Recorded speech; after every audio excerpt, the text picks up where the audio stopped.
Muy buenos días, maestra y compañeros. En el día de hoy, este grupo está compuesto por Lenín Daniel Díaz Reyes, Luz Mariani Montero y Leslie Hernández Pérez, su presentadora. Nosotros le vamos a hablar sobre la arquitectura renacentista y manierista, su contexto histórico y arquitectura. Vamos a comenzar por el Renacimiento, su contexto geográfico, pero vamos a dar una introducción del Renacimiento brevemente. El Renacimiento, como dice aquí, es una época de importantes transformaciones en todos los aspectos. La clave es el empleo de la razón como fuente del conocimiento, del saber, frente a los textos sagrados y la tradición medieval. Históricamente, el Renacimiento se originó en la era de los descubrimientos geográficos y las conquistas ultramarinas. Por lo tanto, este comenzó en Italia en el siglo XIV y se difundió por el resto de Europa durante los siglos XV y XVI, que fue favorecido por el invento de la imprenta. Como pueden ver, esto es un mapa geográfico de Italia. El Renacimiento se caracteriza por la recuperación de la tradición filosófica, artística y política de la Grecia y Roma clásica, que durante siglos el cristianismo había tenido por pagano.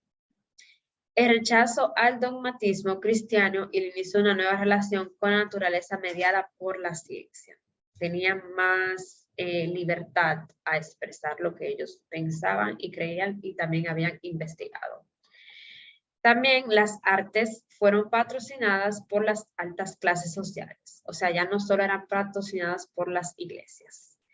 Y se promovieron y realizaron nuevos descubrimientos científicos, como ya había mencionado, nuevos proyectos de medición y nuevas deducciones. Vamos a hablar entonces ahora sobre su contexto histórico, que su punto de partida fue en una época marcada por el debilitamiento del poder eclesiástico a causa de la reforma protestante y de la caída del Imperio Romano Germánico. Además, se desarrolló una pronunciada crisis económica que acusaba el fin del modo de producción feudal, lo cual trajo consigo un decaimiento en las artes y las ciencias. En medio de la decadencia medieval, muchos centros de poder europeos buscaron refugio en un nuevo modelo de Estado comandado por un nuevo autoritarismo monárquico, así como las artes buscaron refugio en la antigüedad clásica. Esta es una imagen de la Reforma Protestante, como ya había mencionado antes. Además, en el siglo XV, como ya ustedes saben, tuvieron lugar los grandes descubrimientos geográficos europeos a manos de Cristóbal Colón, Fernando de Magallanes y Vasco de Gama.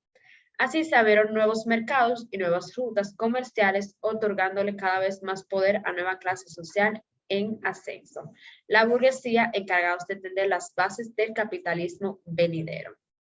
Como pueden ver, ahí fue donde descubrieron el nuevo mundo, como ahí enseña un barco viajando al nuevo mundo en esta imagen. Ya conocimos un poco sobre el contexto histórico del Renacimiento, ahora vamos a conocer sobre sus aportes a la humanidad, ya que fueron muchos, por eso esta época fue muy reconocida y es muy estudiada. Uno de sus descubrimientos fue la imprenta. Revolucionó, ya como había dicho, la difusión de los conocimientos, transmitiendo así nuevas ideas. El alemán Juan de Gutenberg fue el genio detrás de este invento que difundió la impresión del primer libro, la Biblia. Esto es una imagen de cómo se vio en esos tiempos. Otro de los descubrimientos fue la brújula, invento chino aplicado a la navegación oceánica, permitiendo conciencia de los puntos cardinales. Está también el telescopio de Galileo, que perfeccionó el telescopio que tenía anteriormente, permitiendo una observación con un aumento de 30 veces, una gran diferencia. Están las armas, arcabuces y las bombardas con las armas de fuego, así nació la artillería y decayó la caballería. Las armas impulsaron una nueva industria que estimuló y facilitó las grandes conquistas ultramarinas, ya que estos lugares que ellos fueron a conquistar no tenían conocimiento sobre la artillería o no tenían la tecnología. Otros de esos están el tornillo aéreo y planador del genio italiano inventor de este y otros inventos fue Leonardo da Vinci, invento del planador, es decir, una especie de aeroplano sin motor que volaba sostenido por las corrientes de aire. Esta es una imagen de este invento y del genio. También está la pintura, que fue una máxima expresión artística del Renacimiento. Hoy en día podemos ver presente en muchos lugares estas pinturas, que se comenzó pintando retratos de personajes de la nobleza, resaltando sus características individuales, que se utilizó la perspectiva y el delineamiento en los dibujos. También está específicamente en sus pinturas la Gioconda o Mona Lisa y la Última Cena, en las cuales expresan un realismo y una belleza inigualables. En la arquitectura se construyeron monumentales, palacios y casas, y la literatura también significó una ruptura con el pasado, que se caracterizó por el interés de establecer una visión del mundo y del ser humano diferente a la visión religiosa. Ya más adelante mis compañeros les van a hablar sobre estos aspectos. Entonces, ya para concluir, yo les voy a hablar un poco sobre el manierismo. Los historiadores consideran al manierismo como la última fase del Renacimiento, precedida por las del humanismo florentino y por el clasicismo romano. Sin embargo, si las primeras dos fases son distinguibles temporalmente, no resulta tan claro con el clasicismo y el manierismo que coexistieron desde inicios del siglo XV. El término maniera, usado ya en el siglo XV para indicar el estilo de cada artista, fue empleado por Giorgio Vasari en el siglo posterior para describir uno de los cuatro requisitos de las artes: orden, medida, diseño y manera, con particular referencia a las obras de Miguel Ángel. Aquí una foto de Giorgio Vasari. Ya a la tercera década del siglo XVI, podríamos decir que la práctica artística había desembocado una clara tendencia de reacción anticlásica que ponía en cuestión la validez del ideal de belleza defendido por el Alto Renacimiento. Ya mis compañeros les van a hablar sobre la arquitectura y la parte artística de estas dos importantes épocas de la historia, del Renacimiento y el manierismo. Muchas gracias. Buenos días, mi nombre es Lenin Daniel. Mi grupo está integrado por 3 personas, la cual vamos a estar hablando sobre la arquitectura renacentista. Evolución de la vivienda renacentista. En los siglos XIV al XVI se desarrolló un tipo de casa con patio que tiene sus orígenes más remotos en la vivienda mediterránea, basada en el modelo de la casa romana, y no menos influenciada por el concepto de una musulmana en la que el patio también adquiere primordial importancia. Las casas que no aparecían todavía unidas con otras, formando alineaciones.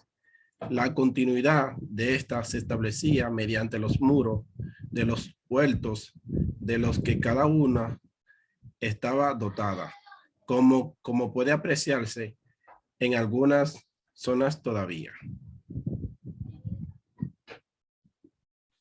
Características fundamentales de su arquitectura. La arquitectura renacentista nace en Italia durante el 400.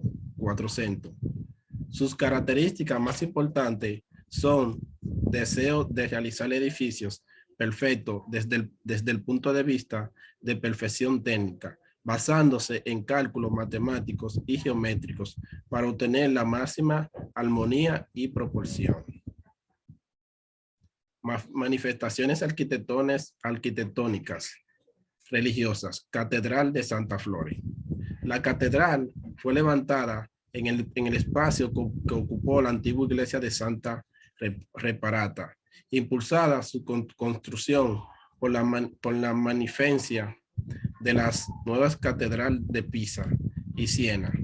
Al final del siglo XIII, la iglesia de Santa Reparata, nuevamente de nueve centurias, se derrumbaba, como lo atestiguan los documentos.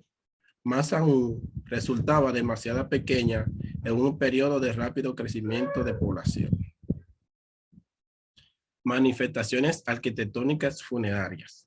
Los monumentos funerarios en época renacentista se caracterizan por la idea de triunfo y la exaltación de la virtud del individuo que confluyen con la idea de la inmortalidad. Esta exaltación de las virtudes y cualidades del fallecido alcanzó sus máximas consecuencias en las tumbas papales.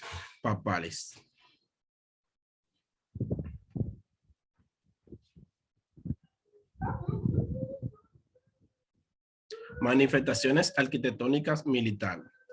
Los baluartes son estructuras sobresalientes y basadas y avanzadas respecto de las murallas que permitían ubicar la artillería para abatir enemigos a larga distancia. Normalmente eran la forma pentagonal para evitar que los atacantes se situaran fuera del alcance de la artillería defensiva. Arquitectura doméstica. Durante el Renacimiento es posible distinguir tres tipos de casa. Casa popular, sencilla fachada con mampuesto o ladrillo, zaguán, zaguán pequeño, salas, cámaras, recámaras, corral y otras piezas. Casa principal, fachada de piedra o ladrillo ornamentadas, espaciosos, sagua, patio, claustrado, gran escalera, caballerizas, bodegas, etc. Casa real, misma disposición que la anterior, pero extremando el adorno y dimensiones.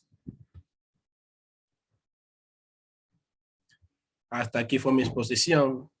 Espero que le haya gustado. Lo dejo con la siguiente compañera.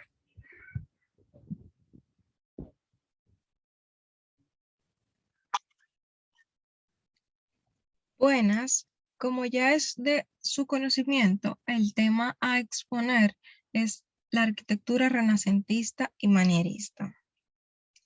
La arquitectura del Renacimiento o renacentista es aquella diseñada y construida durante el periodo artístico del Renacimiento europeo que abarcó los siglos XV y XVI respectivamente, caracterizada por ser un momento de ruptura en la historia de la arquitectura, en especial con respecto al estilo arquitectónico previo, dígase el estilo gótico.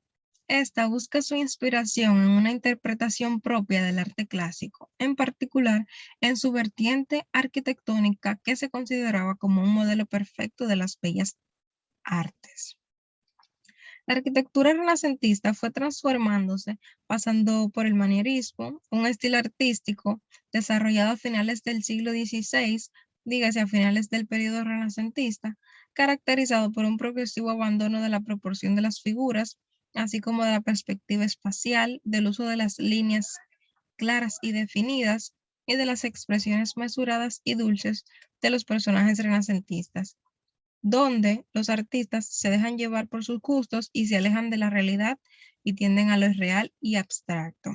Esto debido a la crisis de los elementos principales del Renacimiento.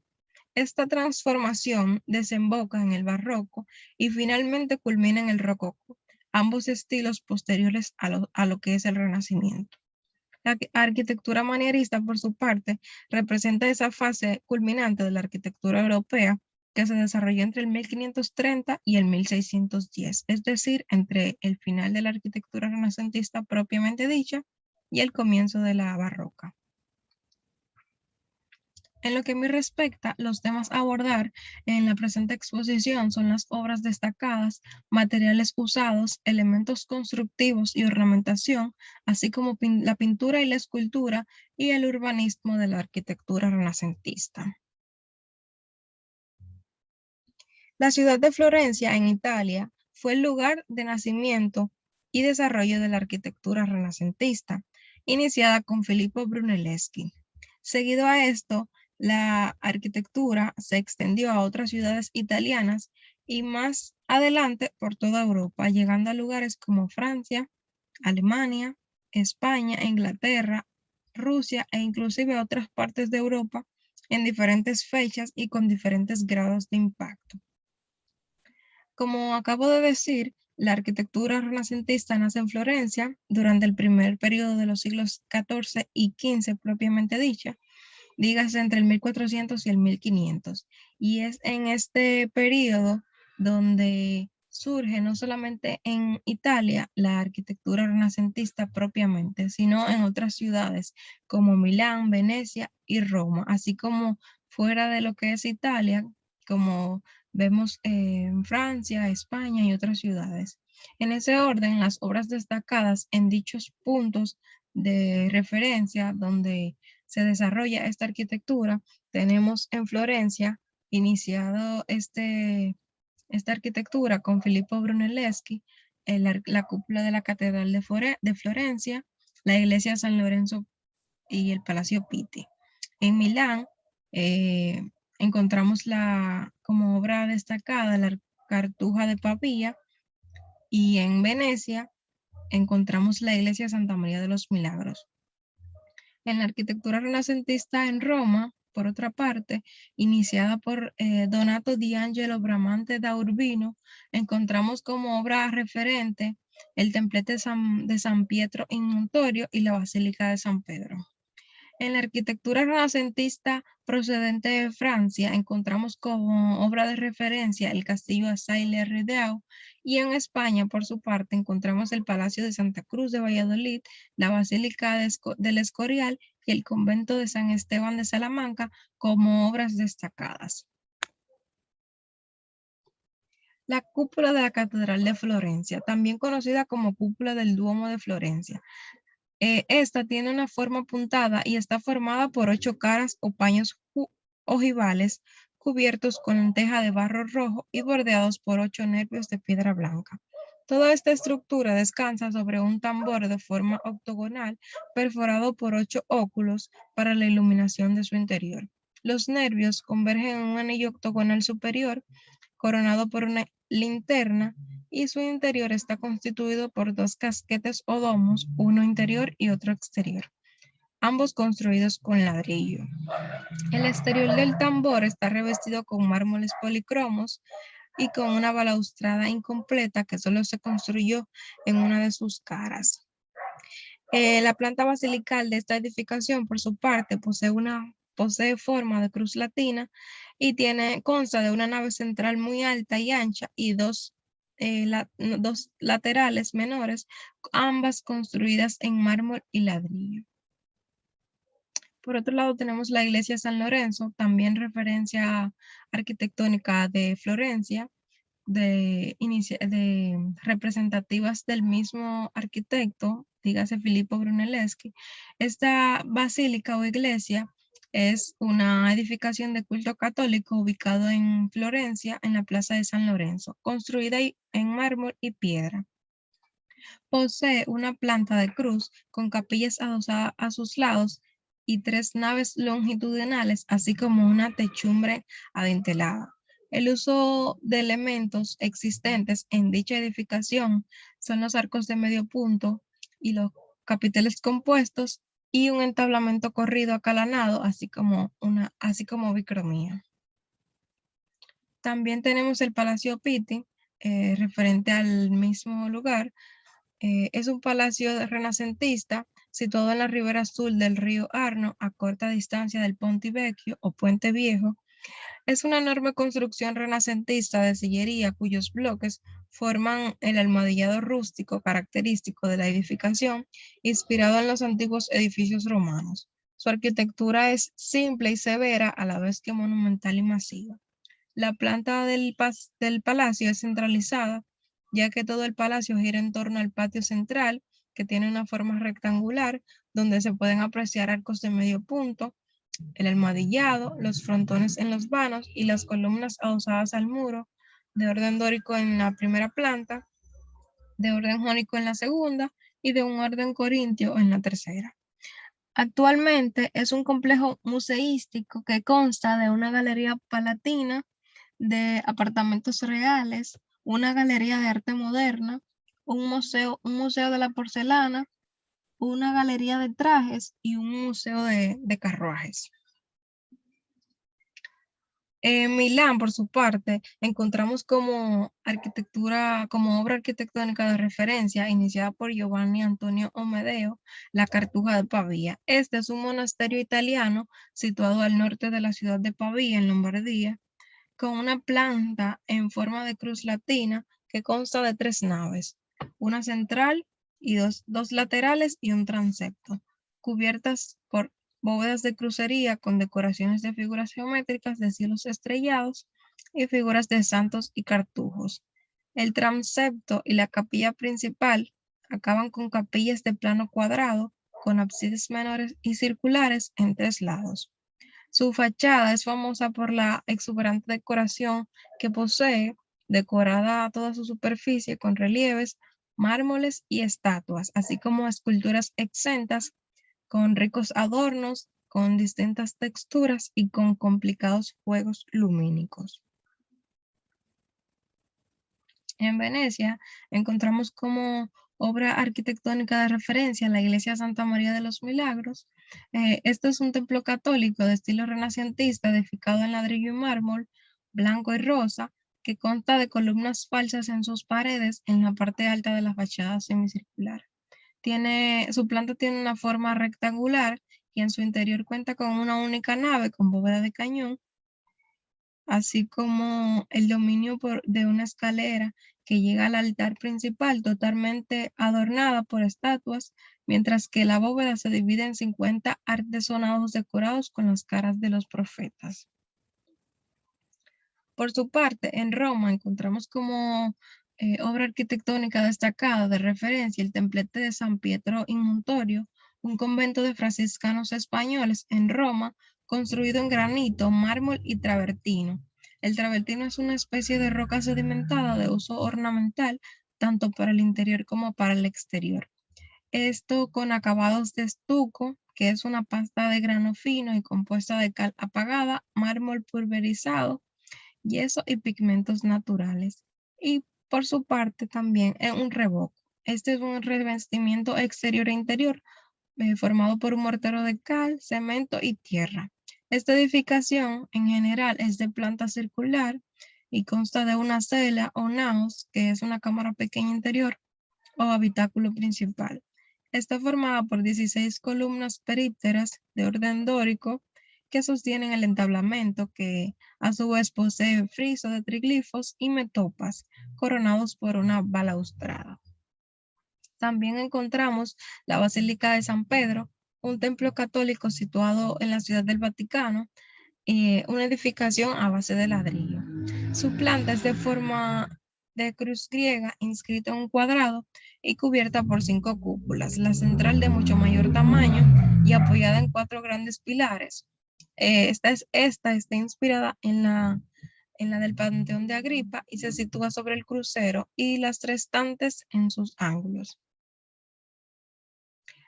Por otra parte, tenemos como una representación arquitectónica de este periodo, la cúpula de San Pedro, ubicada en la Ciudad del Vaticano, una edificación construida en mármol que proyecta una doble cúpula, una interior y otra exterior. La cúpula, en forma general, de forma apuntada, atada por unos nervios que, además de la función técnica que cumplen, sirven para embellecer la estructura. La obra está rematada en su exterior, en la parte superior, con una linterna. En cuanto a sus materiales usados, elementos constructivos y de ornamentación, encontramos el ladrillo, mármol, bronce, la piedra, la madera, terracota y cerámica vidriada, logrando con ellos una gran perfección técnica en sus construcciones. También utilizan elementos constructivos para decorar, como son las pilastras, los entablamentos, medallones o tondos, los sillares almohadillados, las guirnaldas, y columnas abalaustradas. Hacen uso de bóvedas de cañón y de arista, de cúpula, y vuelven a utilizar los órdenes clásicos que vimos en arquitecturas anteriores, como en periodos anteriores, como el orden dórico, el jónico y el corintio. Hacen uso de una ornamentación ligada a la escultura, la policromía natural. Recordemos que no es más que un combinado de elementos constructivos de diferentes colores. Hacen uso también del esgrafiado, que es un ligero relieve pintado a 2 colores, y de igual forma el fresco y el mosaico. En el Renacimiento, la construcción se concibe como algo independiente de la decoración. Sus muros generalmente son de ladrillo o de sillería, y la apariencia de fortaleza de sus edificaciones se logra mediante un revestimiento almohadillado y de igual forma de revestimientos de mármol. En cuanto a su pintura y escultura, respecto a la pintura, esta se caracteriza por la búsqueda constante de la perspectiva, y al igual que en la escultura, perviven en ella temas religiosos, mitológicos, alegóricos y el retrato. Las técnicas usadas para la misma son el fresco, el temple y el óleo. Comenzó en Italia a finales de la Edad Media, dígase el siglo XV, y se propagó rápidamente por toda Europa, permaneciendo durante 2 siglos. Este es un estilo pictórico caracterizado por haberse desarrollado en el periodo del Renacimiento y presentar una contraposición total al oscuro periodo que le precede a este, dígase el gótico. La composición de la pintura es equilibrada y armónica, y se hace una idealización de la belleza haciendo una perfecta representación de los detalles que se pintan. La escultura, por su parte, se define como un proceso de recuperación de la escultura de la antigüedad clásica, y al igual que en la escultura griega, se busca la representación naturalista del cuerpo humano desnudo con una técnica muy perfeccionada, gracias a lo que es el estudio meticuloso de la anatomía humana. La escultura se independiza de lo que es la arquitectura y adquiere un interés por sí misma. Abundan en ella los temas mitológicos, pero continúa siendo fundamentalmente cristiana, aunque subordine el simbolismo religioso a la consecución de la belleza. Urbanismos, sus ciudades. La ciudad renacentista se caracteriza por las formas que tienden a atender la ciudad en sí. Dígase en forma estrellada, octogonal o en circunferencia. Sus calles generalmente son ortogonales o tienden al radiocentrismo. Aparecen nuevas armas de artillería, y las murallas deben de ser más fuertes para resistir los ataques. Es decir, hay una preocupación por defender la ciudad. La belleza impera como un elemento constructivo, y en ese campo se desarrolla una importante arquitectura paisajística que intenta combinar e integrar la construcción y la naturaleza, o sea, las construcciones y la naturaleza. También como característica fundamental de lo que es la ciudad renacentista está el hecho de la higiene, es decir, la ciudad se proyecta ha de mejorar una salubridad urbana, y se pretende que cada cosa esté en su sitio.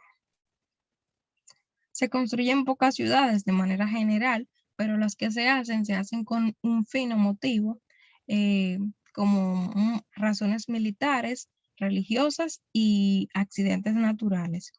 En el aspecto de las razones militares, la más representativa es Palmanova en Italia, que es esta que vemos acá en la imagen, con forma de estrella. La ciudad renacentista, en consecuencia, sigue siendo la misma ciudad medieval, pero con pequeños cambios superficiales impulsados por las élites burguesas, eclesiásticas y aristocráticas. Y esto ha sido todo. Muchas gracias por su atención.